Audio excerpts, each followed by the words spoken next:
मनु, केवल एक बात याद रखना, योद्धा सदैव भय रहित होता है। जब वो रणभूमि में जाता है तो उसका केवल एक ही लक्ष्य होता है, विजय। नारी सेना से तुम्हें क्या लाभ होगा मनु?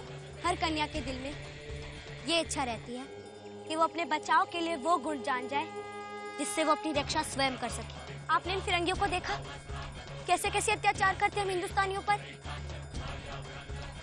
सब चुपचाप देखा करते, एक आवाज विरोध की नहीं उठती। इसलिए हम अपनी नारी सेना बना रहे हैं इंदु दीदी। आज मनु एक है तो कल 1000 होंगे, फिर 10,000, लाख, कई लाख। कम से कम हमारी ये नारी सेना देखकर लोगों में उत्साह तो बढ़ेगा और उनमें इन फिरंगियों के अत्याचार का विरोध करना आ जाएगा। अच्छा, तो इससे तुम हमेशा अपनी तलवार अपने साथ रखती हो?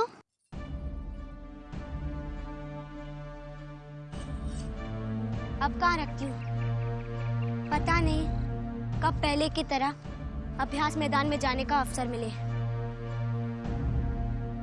अवसर मिलेगा मन्नू, अवश्य मिलेगा। कैसे इंदु दीदी?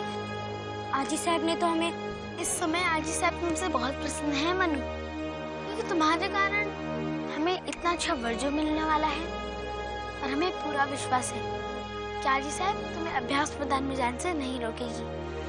हम अभी दरबार जाते हैं। दरबार?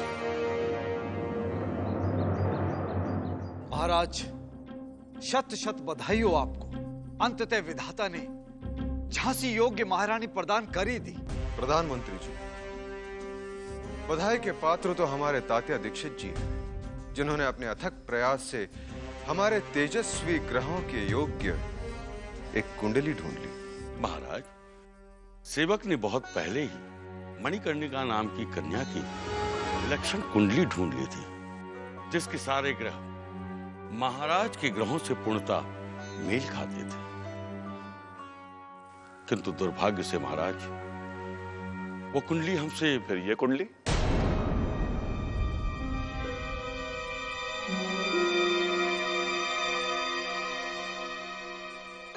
यही तो आश्चर्य की बात है प्रधानमंत्री जी। हमारे शास्त्री जी ने न जाने कहां से बिल्कुल वही ग्रहों का योग और प्रत्येक ग्रह हमारे महाराज के तेजस्वी ग्रहों से पूर्णतया मेल खाते हैं। ऐसी कुंडली हमारे समक्ष प्रस्तुत करके हमें आश्चर्यचकित कर दिया। ये बात ही आश्चर्य की है तात्या जी। हर जातक की राशि अलग होती है, ग्रहों की महादशा जो है। आश्चर्य की कौन सी बात है भोपटकर जी?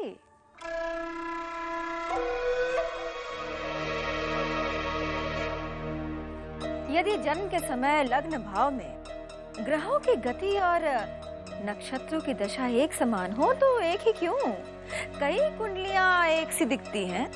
हाँ, आपकी बात सत्य है, परंतु इसका भोपटकर जी, केवल कुंडली के मिल जाने से महारानी की योग्यता का मूल्यांकन नहीं किया जा सकता है।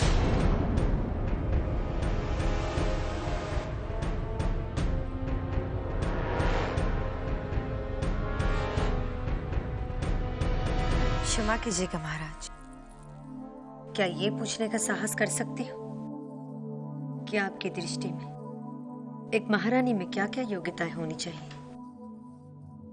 रानी तो वो है जो देखने से ही महारानी लगे।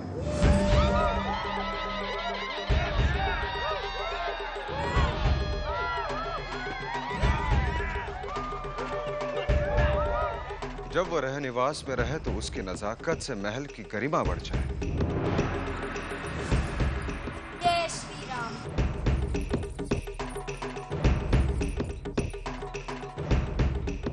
उसमें कन्या की हर एक खूबी हो, नजाकत, अदा और हमारी रानी की तरह हमारे हर कदम के छाप पर अपने कदम का छाप रखे।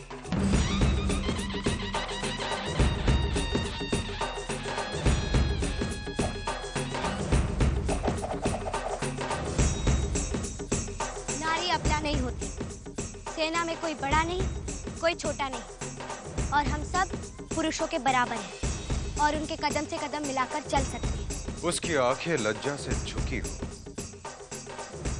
क्योंकि लज्जा ही कन्या का सबसे कीमती आभूषण है।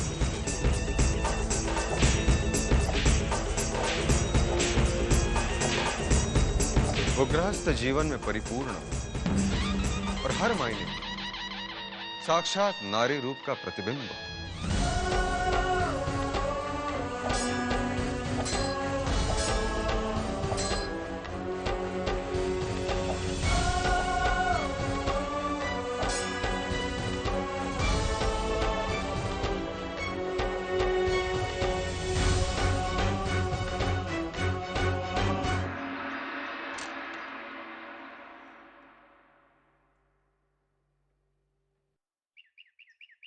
भूपटकर जी, मात्र ग्रहों का योग ही नहीं, चंद्र कुंडली के अनुसार ऐसी कुंडली का जातक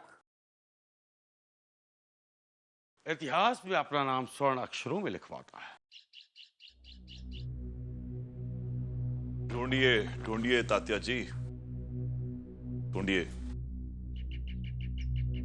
तात्या जी, इसमें कोई संदेह नहीं है कि श्वेतांबरा की भी कुंडली अवश्य विलक्षण है, परंतु इस संबंध में सकुबाई का मत मेरे गले नहीं उतर रहा है।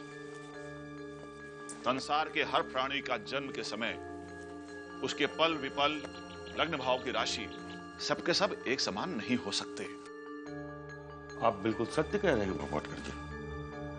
मेरे पास मणिकर्णिका की कुंडली थी, उसके एक एक ग्रह, उनकी अवस्था, दशा, महादशा, यहां तक कि उसके अंश मुझे अक्षरशः कंठस्थ थे। उसके खो जाने का मुझे हार्दिक खेद है।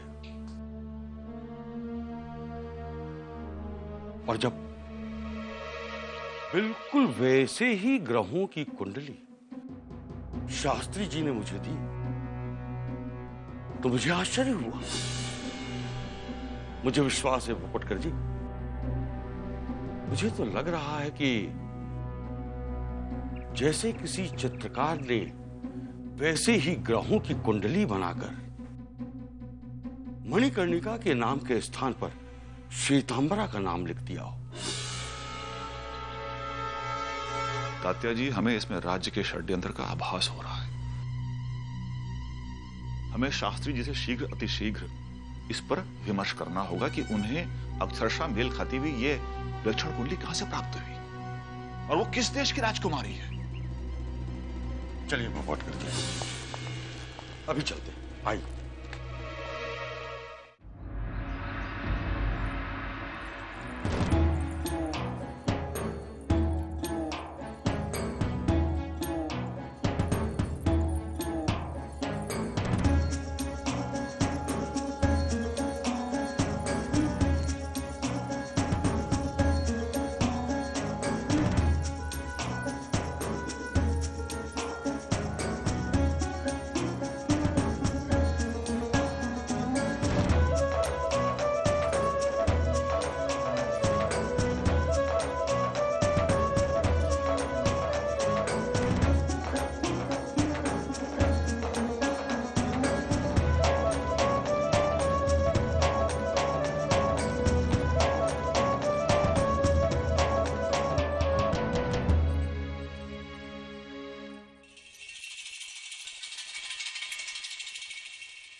तो कैसा लगा मेरा नृत्य? इस नृत्य से तुम हमें प्रभावित नहीं कर पाई। गंगाधर राव को कैसे प्रसन्न कर सकोगी? वो आसपास के राज्यों में सारी विधाओं का पंडित माना जाता है। इस नृत्य नाटिका को साधारण नहीं समझना, क्योंकि मैंने हमारे रास्ते में आने वाली हर रुकावट को रोक दिया है जो झांसी की महारानी बनने से तुम्हें रोक सके। अब ये काम तुम्हारा है। कैसे भी, किसी भी तरह से इस प्रतियोगिता को तुम्हें जीतना है, याद रखना। आप चिंता मत कीजिए।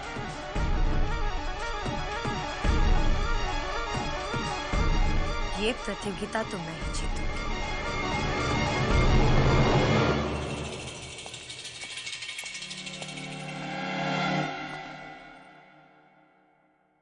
जाओ, पुनः अभ्यास करो।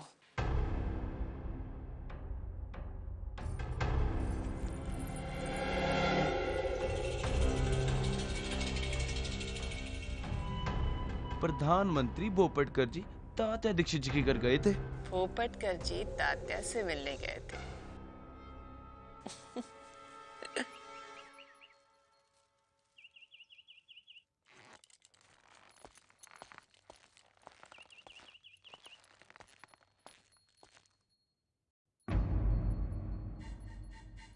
कहाँ चले गए शास्त्री जी? कल रात ही तो भेंट हुई थी।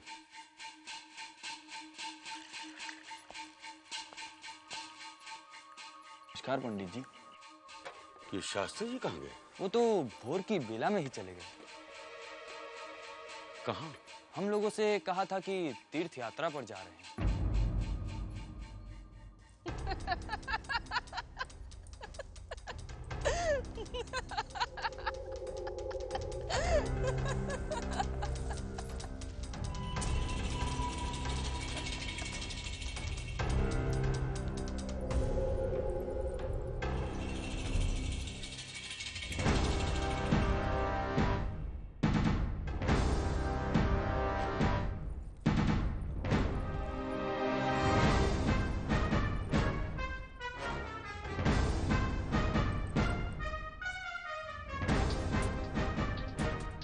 देखा तुमने, बिसात के बाहर वजीर का भी कोई अस्तित्व नहीं।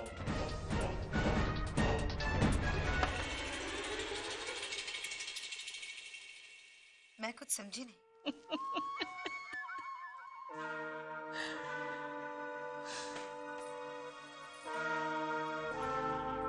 राजनीति भी शतरंज के खेल की तरह होती है।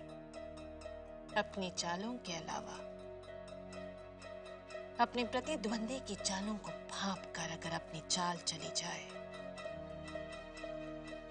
तो ही जीत हासिल होती है।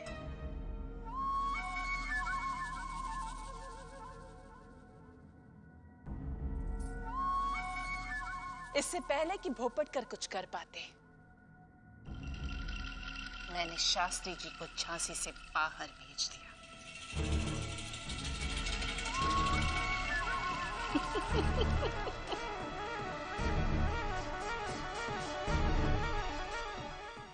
अब मणिकर्णिका की कुंडली का राज कभी उजागर नहीं होगा। श्रीमंत सरकार, वो धूर्त मेंसन उस दिन तात्या पर ऐसे वार पर वार किए जा रहा था कि अगर उसे अवसर मिलता तो वो उसे पूर्ण रूप में घायल कर देता। मगर वाह रे तात्या वाह, मेंसन का एक भी वार उसके उद्देश्य को सफल नहीं बना पाया। हमने तात्या को टोपे उपाधि यूं ही नहीं दी। उसने अपने शरीर के हर भाग को रक्षात्मक कवच बनाने की कला सीख ली है।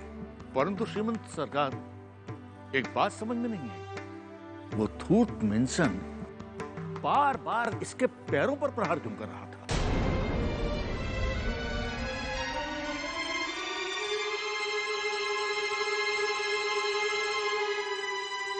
बाबा साहब, बाबा साहब, बाबा साहब। हाँ इंदु बेटी, बोलो क्या बात है? बाबा साहब, आज हम आपसे कुछ मांगने आए हैं। तुमसे? हाँ हाँ मांगो, मिल जाएगा। वचन? वचन।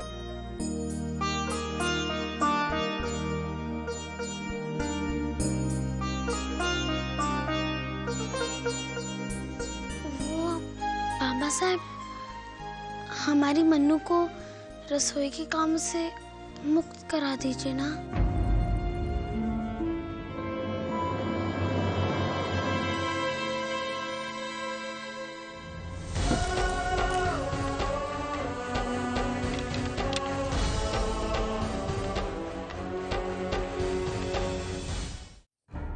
नहीं नहीं, कितनी कठिनता से मन्नू को हमने कन्या स्वरूप में ढाला है, और तुम चाहती हो कि तीर तलवार चलाकर दोबारा वो हमारे लिए समस्या उत्पन्न करे।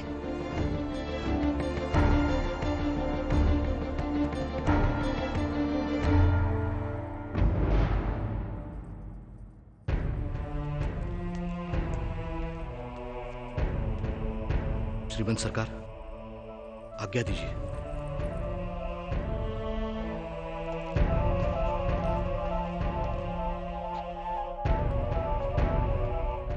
मनु, मनु, मनु,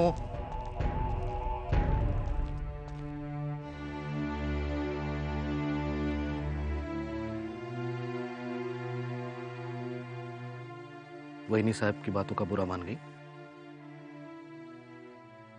बेटे, वो जो भी कह रही थी तुम्हारी भलाई के लिए कह रही थी। बाबा, क्या अभ्यास मैदान में जाना पाप है? बेटे, कैसे समझाऊं तुम्हें? बेटे, ये तीर तलवार, घुड़सवारी, मलखम, ये सब पुरुषों के कार्य हैं। तुम एक कन्या हो, और कन्या सदैव सुखमय गृहस्थ जीवन की कामना करती है,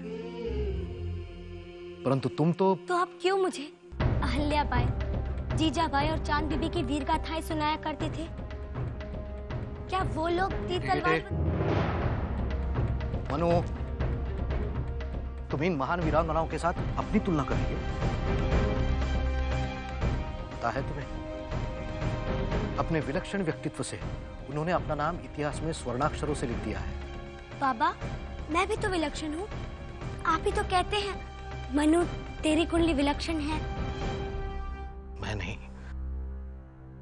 परंतु शास्त्री जी कह रहे थे।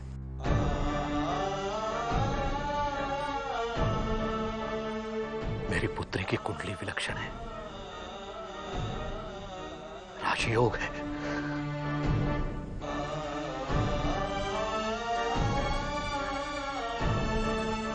परंतु ये कैसा राजयोग है बेटे? इतनी छोटी आयु में कैसी कैसी विपदाएं झेली है तूने। मेरा तो अब इन कुंडलियों से विश्वास ही उठता जा रहा है। नहीं, तू भी भूल जा बेटे, अभ्यास मैदान भूल जा और गृहस्थ जीवन की तरफ ध्यान दे। मैं शीघ्र ही तुम्हारी विलक्षण कुंडली लेकर जाऊंगा, और जो भी तुम्हारे ग्रहों से मेल खाता वर मिलेगा, संबंध पक्का कराऊंगा।